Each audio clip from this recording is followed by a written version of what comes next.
Mesdames et messieurs, bonjour. Je me présente, je suis Jean-Robert Raviot, professeur en études russes et post-soviétiques à l'université Paris-Nanterre.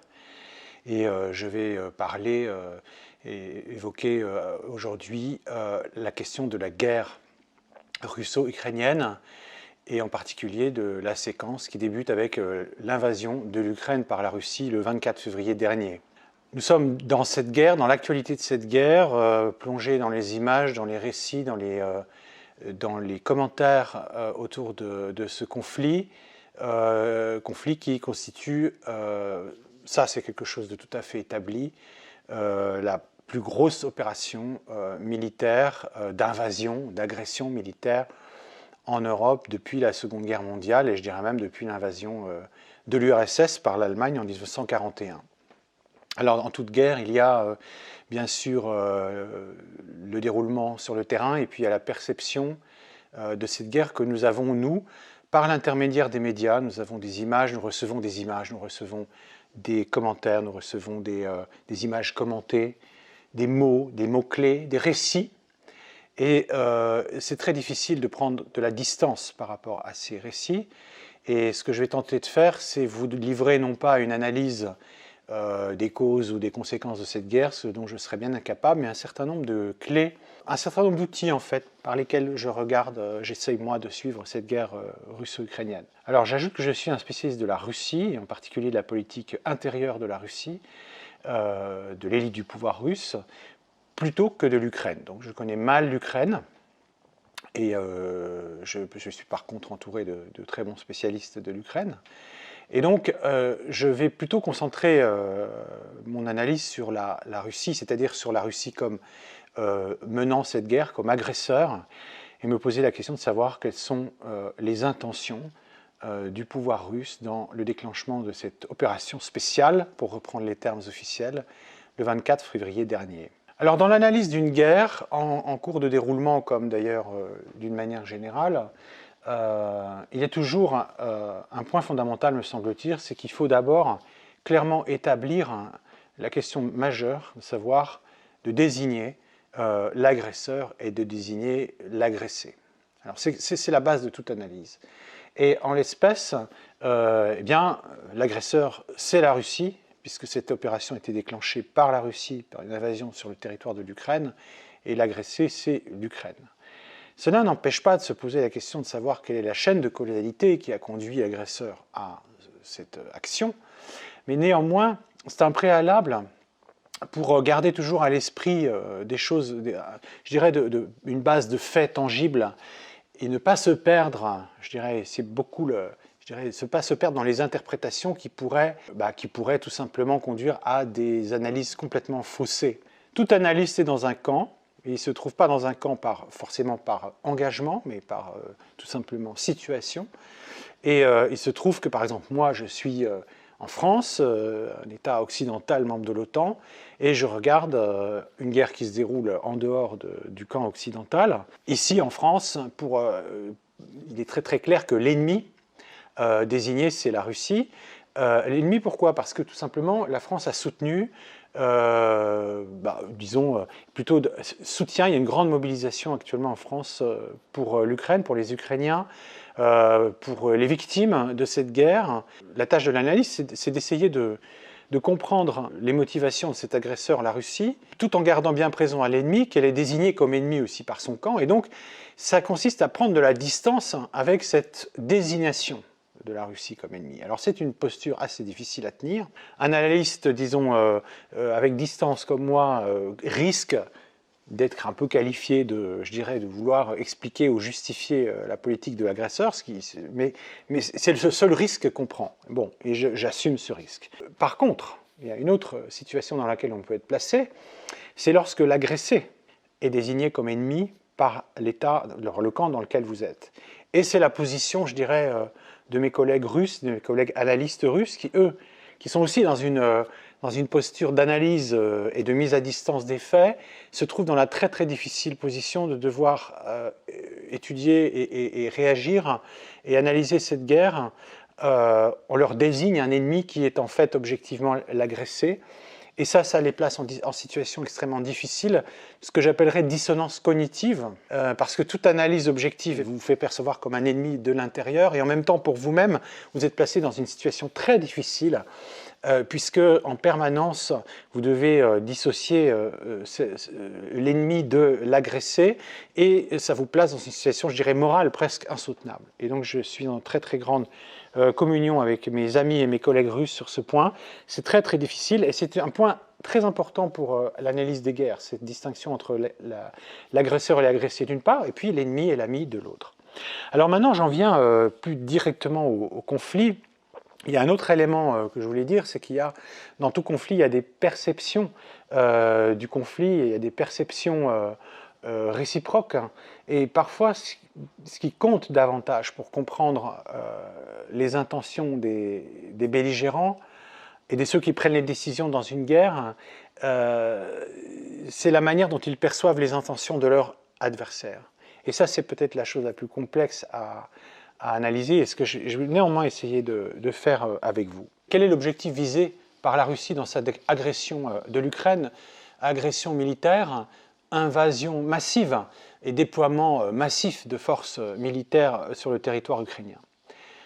Ça nécessite d'abord de se poser plusieurs questions méthodologiques, la question des sources et la question également de la lisibilité, de l'interprétation de ces sources dans le contexte d'une guerre de l'information. Nous sommes confrontés à des images contradictoires.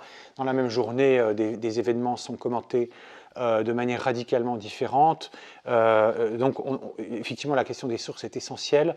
Et moi, je pense que c'est très important de s'en tenir aux sources écrites et rédigées, et de se méfier des images.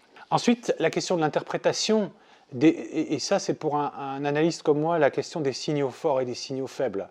Savoir distinguer les signaux forts et les signaux faibles. Il y a des signaux faibles, parfois, qu'il faut savoir interpréter, mais on ne les interprète pas tous de la même manière, tout simplement parce qu'on a plus ou moins des domaines de spécialité. Un point qui m'intéresse beaucoup dans cette guerre, c'est la question de la cohésion de l'élite du pouvoir autour de Poutine. Et est-ce que cette guerre, d'abord, fait consensus, et comment est construit ce consensus, et s'il n'y a pas un consensus ou s'il y a des désaccords, comment s'exprime-t-il? Et ça, c'est quelque chose auquel je prête une attention très, très forte. Et donc, dans ce domaine, je vais peut-être faire plus attention à des détails et à des signaux faibles. Il faut se méfier de ça parce qu'on peut surinterpréter parfois des signaux faibles et sous-interpréter des signaux forts. Alors, maintenant, la perception... comment on peut analyser les buts, les intentions russes dans cette guerre? Alors, tout d'abord, on peut se poser deux questions préalables. Quel est l'ennemi visé par cette opération? Est-ce que c'est l'Ukraine? Est-ce que c'est l'Occident à travers l'Ukraine? Ou est-ce que c'est l'Occident tout court? Est-ce que c'est une guerre qui est faite à l'Occident par procuration, si j'ose dire, et par l'Ukraine, le territoire ukrainien, la société ukrainienne est utilisée comme une sorte de vecteur d'une hostilité qui ne peut pas s'exprimer à l'égard de l'Occident en raison, comme vous le savez, du fait nucléaire. Qui est l'ennemi visé, le vrai ennemi? Deuxième point, le séquençage des rapports de la guerre. C'est-à-dire que, effectivement, quand la guerre a-t-elle commencé? Est-ce qu'elle a commencé le 24 février 2022 ou est-ce qu'elle a commencé en 2014 avec l'annexion par la Russie de la Crimée et le début de cette guerre du Donbass? Ou est-ce que c'est bien avant? Est-ce que c'est dès la chute de l'URSS? Ou est-ce qu'on peut remonter, je dirais, à la révolution russe, au moment où l'Ukraine, plusieurs États ukrainiens ont existé de manière embryonnaire entre 1918 et 1920? Ou est-ce qu'il faut remonter au XVIIe siècle? Ou est-ce qu'il faut remonter à la Rousse de Kiev à la fin du XIIIe siècle? Bon, donc toutes ces questions sont importantes parce qu'il y a un arrière-plan historique très fort. On a vite fait d'utiliser l'argumentation historique pour expliquer qu'en fait l'agression russe du 24 février n'est pas une agression, qu'en fait c'est une riposte. Alors il faut être très très clair là-dessus, quand on analyse une guerre comme celle-là, il faut partir des faits, c'est-à-dire partir du début. Et pour moi, cette séquence-là, elle commence bien le 24 février, elle a des causes profondes, des causes immédiates, mais on parle bien, si on mène une analyse, on parle bien de cette séquence-là et pas des séquences précédentes. Alors moi j'ai 4 hypothèses sur les intentions de l'entrée en guerre de la Russie contre l'Ukraine. La première hypothèse que j'élimine, mais je vais essayer d'expliquer brièvement pourquoi, ce serait l'intention de reconstruire l'URSS. La Russie donc viserait en réalité à annexer l'Ukraine et se serait lancée dans une opération militaire de grande envergure avec pour objectif final peut-être de reconstituer l'URSS. Ce serait une vengeance contre, enfin une manière de venger la chute de l'URSS en 1991 dont Poutine avait dit en 2005 qu'elle était la plus grande catastrophe géopolitique du XXe siècle. Alors cette hypothèse, j'exclus pour deux raisons. D'abord parce que la phrase de Poutine, elle disait aussi « Qui ne regrette pas l'URSS n'a pas de cœur, qui la regrette n'a pas de tête ». Deuxième point, la Russie dans cette opération, je ne suis pas un grand spécialiste en stratégie militaire, mais il me semble qu'elle montre des qualités et des défauts, et je pense qu'elle démontre largement l'incapacité qu'aurait la Russie de vouloir reconquérir l'ensemble du territoire, de prolonger cette guerre en annexant les pays baltes, la Moldavie, pourquoi pas la Transcaucasie, l'Asie centrale, etc. Tout ça me semble tout à fait exclu, et cette hypothèse reconstituer l'URSS, c'est une hypothèse un peu facile pour les esprits occidentaux parce que c'est une explication logique, c'est la guerre froide, c'est la continuation de la guerre froide. Et donc, bon, quelque part, c'est simple, Poutine veut reconstruire l'URSS, et voilà. Moi, je l'écarte, cette hypothèse. Deuxième hypothèse, Poutine et les dirigeants russes veulent donc redéfinir la Russie autour d'un noyau ethnique ou ethnoculturel au sens où il avait été défini dans la Russie d'avant 1917, c'est-à-dire le peuple russe au sens large, comprenant trois rameaux, les Russes, les Biélorusses, les Ukrainiens. Et donc, en réalité, cette opération viserait à reconquérir l'Ukraine de manière plus ou moins totalement, de manière à, je dirais, élargir et à faire coïncider la Russie dans ses frontières étatiques avec les frontières d'une identité russe telle qu'elle est définie, comme je viens de le dire. Bon. Ça, c'est une hypothèse qui est assez souvent évoquée et qui n'est pas complètement farfelue. Donc on pourrait imaginer qu'après l'Ukraine, la Biélorussie soit annexée, et puis pourquoi pas une guerre soit lancée dans les pays baltes pour faire la jonction avec l'enclave de Kaliningrad, etc. Bon. Parce qu'il y a dans le discours de Poutine du 21 février qui précède l'invasion, toute une dimension historique dans laquelle il exprime cette conception d'une nation ou d'une identité des Russes. Les Ukrainiens et les Russes sont un même peuple, les Biélorusses sont un même peuple, ils ne sont pas des peuples distincts, donc la nation ukrainienne, l'État-nation ukrainien, de ce fait, n'a aucune légitimité. Alors on pourrait voir, effectivement, dans cette invasion, la réalisation militaire d'un dessein idéologique et politique. Personnellement, j'en suis pas tellement convaincu, mais c'est une hypothèse qui mérite en tout cas d'être étudiée, d'être prise au sérieux.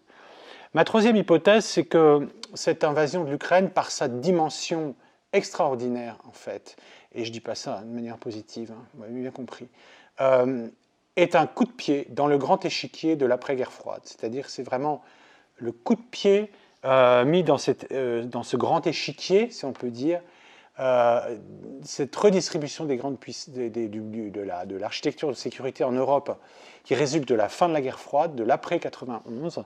La Russie met un coup de pied dans l'échiquier pour refaire cet échiquier, pour tout reconstruire, pour trouver une place, la place qu'elle voudrait avoir, qu'elle voudrait qu'on lui laisse dans la construction de l'architecture sécuritaire et politique de l'Europe. En d'autres termes, ça pourrait être le coup de pied, le coup de force, une sorte de coup d'État en fait, ou de guerre contre le nouvel ordre européen qui a résulté de la fin de l'après-guerre froide. Ça, c'est pour moi assez probable. Ce qu'on ne réussit pas à obtenir par la politique, par la diplomatie, on va l'obtenir par la guerre. Bon, c'est clausewitzien, hein, c'est bon. Ça serait assez, je dirais, dans l'esprit du poutinisme.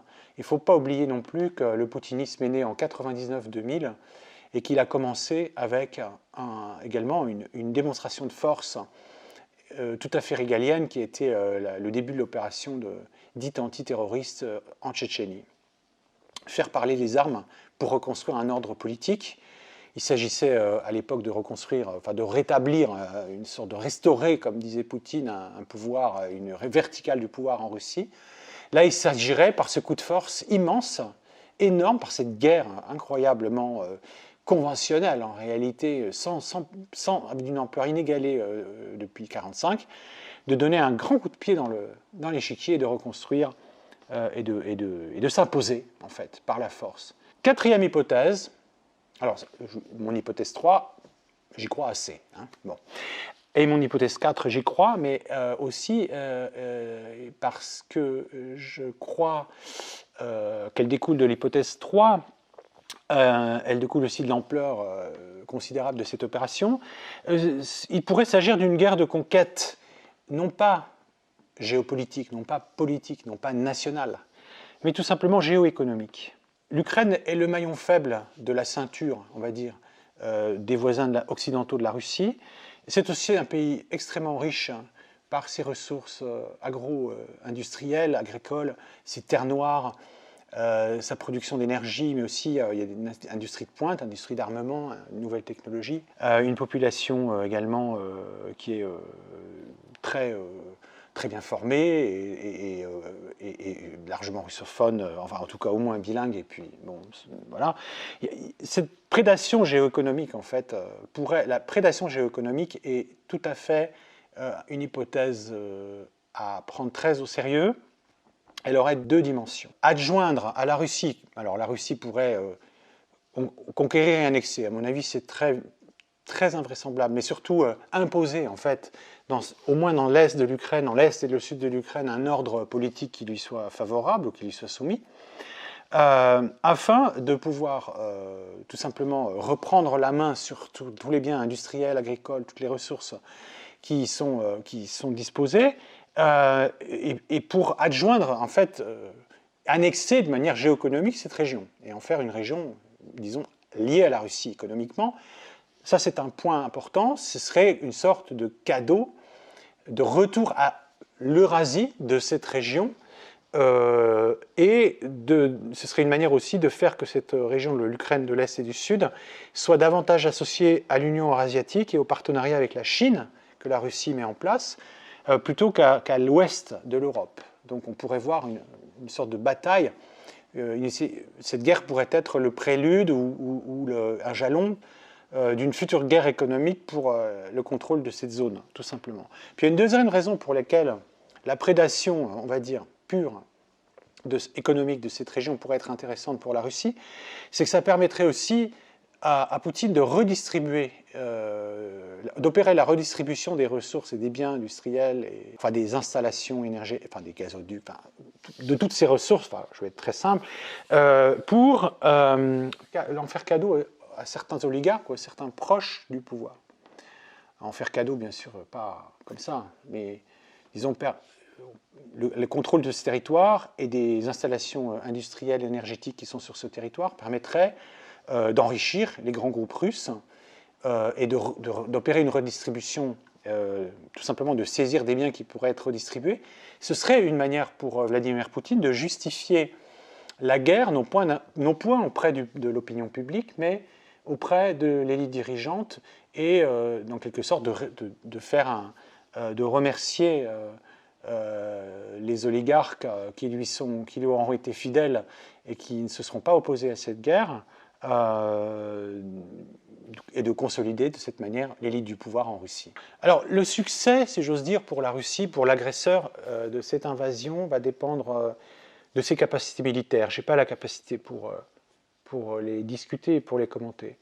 Elle va dépendre également du territoire qui va être finalement passé sous contrôle de la Russie. Et là encore, c'est beaucoup trop tôt pour en parler. Et là, le contrôle militaire, c'est une chose. L'administration politique, c'en est une autre. Il est quand même très très difficile d'être légitime en tant que pouvoir, pour n'importe quel pouvoir qui va suivre, de se placer dans une position pro-russe quand on a bombardé les villes et le pays. Ça me semble quand même assez difficile pour la population ukrainienne d'accepter cela, de passer, enfin, comme ça. Ça ne passera pas comme une lettre à la poste. Et le troisième point, c'est la manière dont la société russe elle-même va accepter cette guerre. J'ai dit en début de mon exposé que le fait qu'on vous désigne un ennemi qui est en fait la personne qui se trouve sous les bombes, quand l'agressé devient l'ennemi, ça pose un gros problème de dissonance cognitive. Alors, lorsque il s'agit par exemple, côté occidental, on a fait une guerre dite préventive contre la Serbie en 1999, on a fait des frappes sur la Serbie. Bon, l'agresseur était très clair, c'était l'OTAN. Il agissait au nom de la prévention d'un génocide, soi-disant, enfin de faux prétextes humanitaires. Mais ça a été une guerre relativement limitée dans le temps, qui était loin d'être aussi massive que celle qui est en train d'être menée contre l'Ukraine, et qui d'autre part était menée contre la Serbie, qui était un peuple qu'on avait un peu diabolisé et d'une certaine manière mis à distance, et qui était à distance de l'Europe, de l'Europe, des États-Unis, etc. Là, la Russie mène une guerre contre l'Ukraine, qui est un pays voisin, avec lequel les Russes ont des liens très forts, familiaux.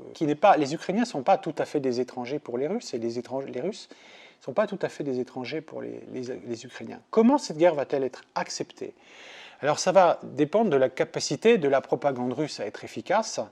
Et le problème de la propagande dans une situation où, si vous voulez, l'ennemi est l'agressé, c'est qu'il faut que la propagande soit extrêmement puissante et qu'elle monte en gamme en permanence. Et plus la propagande monte en gamme, moins elle est crédible. Les gens voient une chose à la télévision, mais ils en voient une autre, surtout quand le pays est proche, comme l'Ukraine.